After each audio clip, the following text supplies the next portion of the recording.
नमस्कार। आज हम सुनते हैं तारा रानी की कथा। माता के जागरण में तारा रानी देवी की कथा कहने सुनने की परंपरा प्राचीन काल से ही चली आ रही है। बिना इस कथा के जागरण को संपूर्ण नहीं माना जाता है। कथा इस प्रकार है।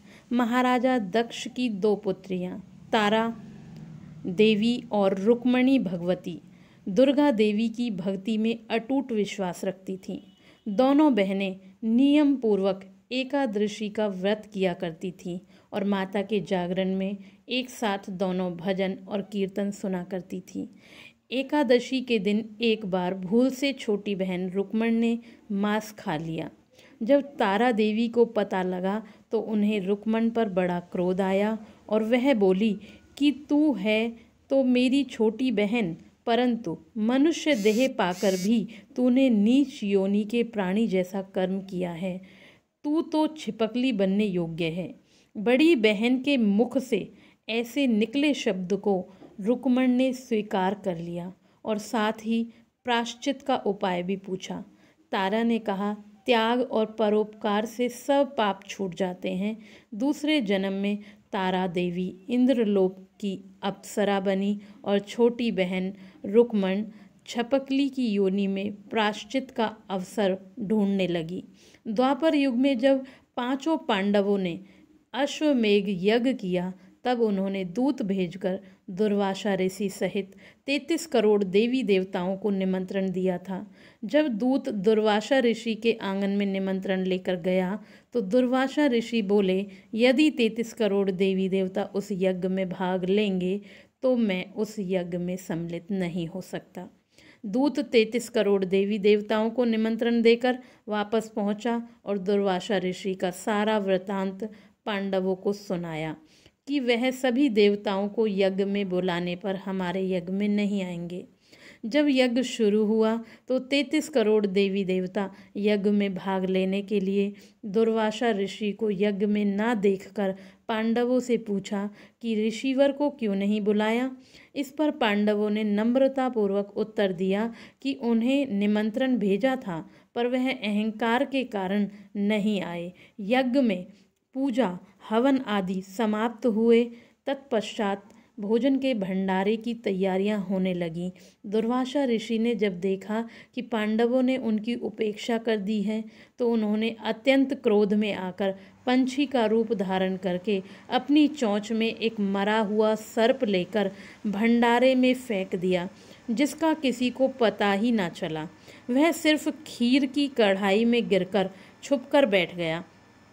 एक छिपकली जो पिछले जन्म में तारा देवी की छोटी बहन रुक्मण थी तथा बहन के शब्दों को सर्वधार्य कर इस जन्म में छिपकली बनी थी और वह सर्प का भंडारे में गिरना देख रही थी।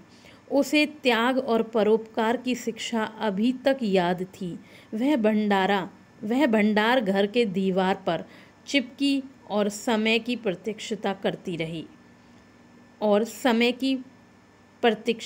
करती रही। कई लोगों के प्राण बचाने हेतु उसने अपने प्राण न्यौछावर करने का मन में संकल्प बना लिया। जब खीर भंडारे में जाने वाली थी, सबकी आंखों के सामने वह छिपकली दीवार से कूदकर खीर की कढ़ाई में जा गिरी। सभी लोग छिपकली को भला बुरा कहते हुए खीर की कढ़ाई को खाली करने लगे। तभी उसमें सबने एक मरे हुए सांप को देखा। अब सबको मालूम हुआ कि छिपकली ने अपने प्राण देकर उन सब के प्राणों की रक्षा की है। इस प्रकार उपस्थित सभी सज्जनों ने, देवताओं ने उस छिपकली के लिए प्रार्थना की, उसे सभी योनियों में उत्तम योनि मनुष्य जन्म प्राप्त हो तथा अंत में वह मोक्ष को प्राप्त हो। तीसरे जन्म में वह छिपकली राजा सरपरासत के घर कन्या बनी और दूसरी बहन तारा देवी ने फिर मनुष्य जन्म लेकर तारामती के नाम से अयोध्या के प्रतापी राजा हरिश्चंद्र के साथ विवाह किया। राजा सरपरासत ने ज्योतिषियों से कन्या की कुंडली बनवाई। ज्योतिषियों ने राजा को बताया कि यह कन्या राजा के लिए हानिकारक सिद्ध होगी। इसलिए इसे मरवा दीजिए। राजा बोले, लड़की को मारने का पाप बहुत बड़ा है, मैं उस पाप का भागी नहीं बन सकता। जब ज्योतिषियों ने विचार करके राय दी कि हे राजन, आप एक लड़की के संदूक में ऊपर से सोना आदि जड़वाकर फिर उस संदूक के भीतर लड़की को बंद करवा के प्रवाहित कर दीजिए।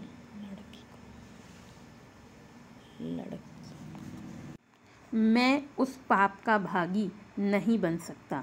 तब ज्योतिषियों ने विचार करके राय दी कि हे राजन, आप एक लकड़ी के संदूक में ऊपर से सोना आदि जड़वाकर फिर उस संदूक के भीतर लड़की को बंद करके प्रवाहित कर दीजिए। सोने चांदी से जड़ा हुआ संदूक भी अवश्य ही कोई लालच से निकाल देगा और आपकी कन्या को भी पाल लेगा, अतः आपको किसी प्रकार का पाप भी नहीं लगेगा। ऐसा ही किया गया। नदी में तैरता हुआ संदूक काशी के समीप भंगी को दिखाई दिया। भंगी संदूक को नदी से पार निकाल कर लाया। उसने जब संदूक को खोला तो सोने चांदी के अतिरिक्त अत्यंत रूपवान कन्या दिखाई दी। उस भंगी को कोई संतान भी ना थी। तब उसने अपनी पत्नी को वह कन्या ला कर दी तो उसकी पत्नी की प्रसन्नता का ठिकाना ना रहा। उसने अपनी संतान के ही समान उस बच्चे को छाती से लगा लिया। भगवती वैष्णो माँ की कृपा से उसके स्तनों में दूध उतर आया। भंगी और उसकी पत्नी ने प्रेम से उस कन्या का नाम रुक्को रख दिया। रुक्को की सास महाराज हरिश्चंद्र के घर सफाई का काम करने जाया करती थी। एक दिन वह बीमार पड़ गई तो रुक्को महाराज हरिश्चंद्र के घर काम करने के लिए चली गई। महाराज की पत्नी तारामती ने जैसे ही रुक्को को देखा तो वह अपने पूर्व जन्मों के पुण्य से उसे पहचान गई। तब तारावती ने रुक्को से कहा कि हे बहन, तुम मेरे यहाँ निकट आकर बैठो। महारानी की बात सुनकर रुक्को बोली, रानी जी, मैं तो नीच जात की भंगिन हूँ, भला मैं आपके पास कैसे बैठ सकती हूँ। तब तारामती ने कहा, बहन, पूर्व जन्म में तुम मेरी सगी बहन थी। एकादशी का व्रत खंडित करने के कारण तुम्हें छपकली की योनि में जाना पड़ा था।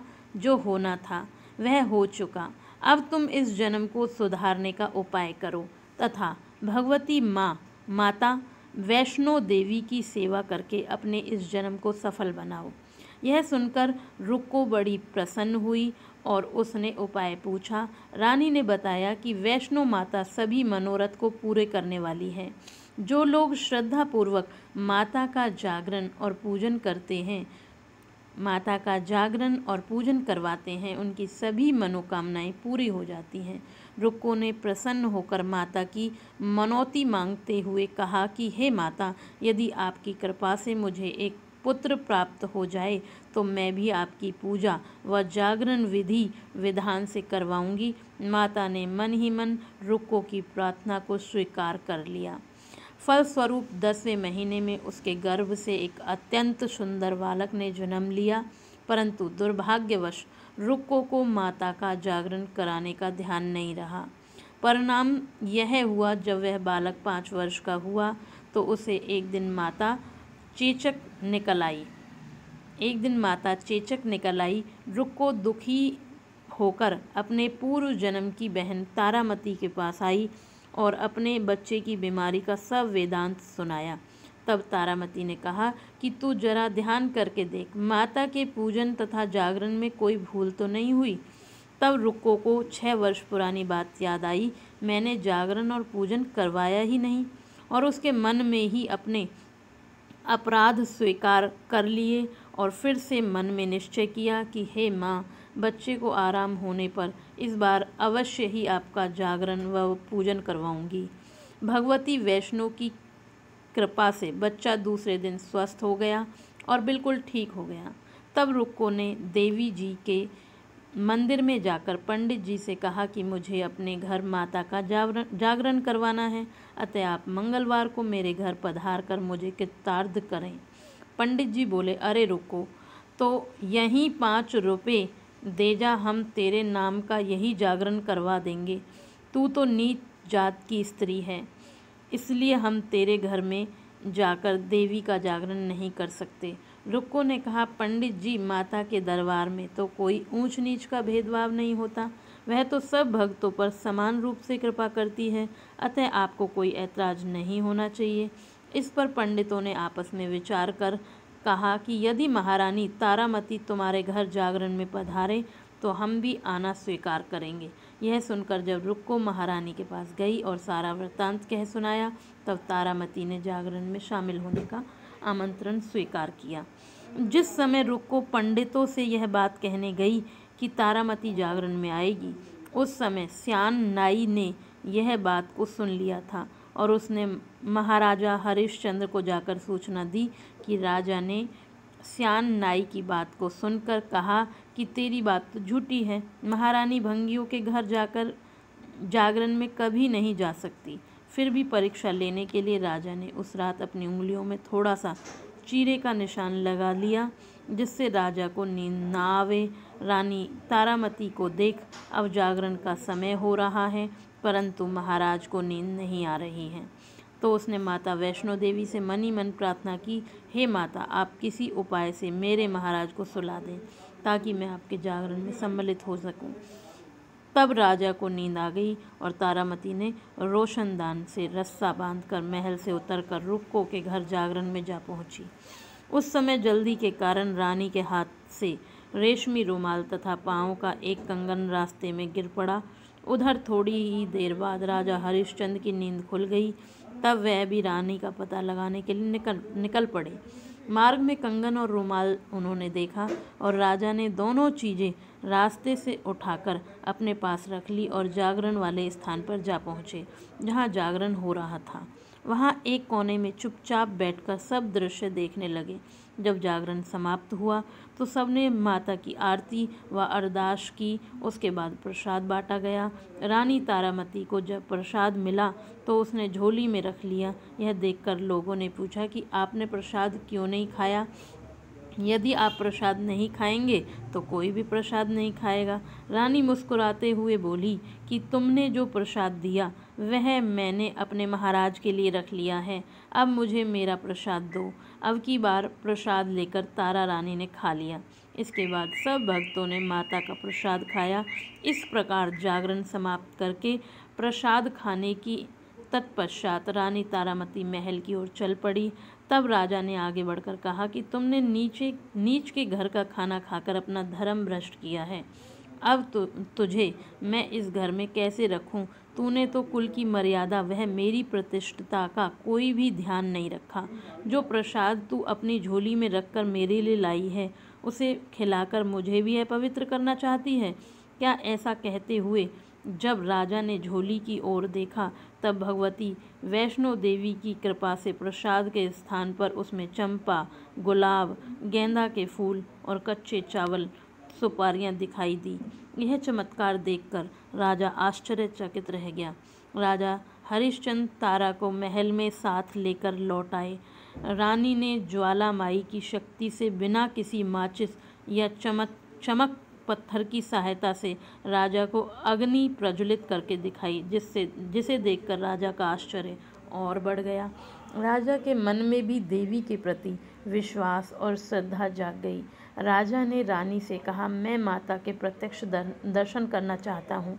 रानी बोली, महाराज, प्रत्यक्ष दर्शन पाने के लिए बहुत बड़ा त्याग होना चाहिए। यदि आप अपने पुत्र रोहिताश की बलि दे सकेंगे तो आपको दुर्गा जी के प्रत्यक्ष दर्शन हो सकते हैं। राजा के मन में तो देवी के दर्शन की लगन थी। राजा ने पुत्र मोह त्याग कर रोहिताश का सर देवी के चरणों में अर्पित कर दिया। ऐसी सच्ची श्रद्धा और बलिदान देख दुर्गा माता सिंह पर सवार होकर उसी समय वहां प्रकट हो गई और राजा हरिश्चंद्र दर्शन के कृतज्ञ से मरा हुआ पुत्र रोहिताश भी जीवित हो गया। यह देखकर राजा हरिश्चंद्र गदगद हो गए। इसके बाद सुखी रहने का आशीर्वाद देकर माता अंतर ध्यान हो गई। राजा ने तारा रानी की भक्ति से प्रसन्न होते हुए कहा कि हे तारा, मैं तुम्हारे आचरण से अति प्रसन्न हूँ। मेरे धन्य भाग जो तुम मुझे पत्नी के रूप में प्राप्त हुई हो। इसके पश्चात राजा हरिश्चंद्र ने तारा रानी की इच्छानुसार अयोध्यापुरी में माता का भव्य मंदिर बनवाकर तैयार किया और सुख भोगने के पश्चात राजा हरिश्चंद्र, रानी तारा और भंगन रुक्मण तीनों ही मनुष्य जीवन से छूटकर देवलोक को प्राप्त हुए। माता रानी के जागरण में तारा रानी की इस कथा को जो मनुष्य विधि पूर्वक पढ़ता या सुनता है, उसकी सभी मनोकामनाएं पूर्ण होती हैं, सुख और समृद्धि बढ़ती है, शत्रुओं का नाश होता है और सर्व मंगल होता है। इस कथा के बिना जागरण को पूरा नहीं माना जाता। आज की कथा यहीं समाप्त होती है।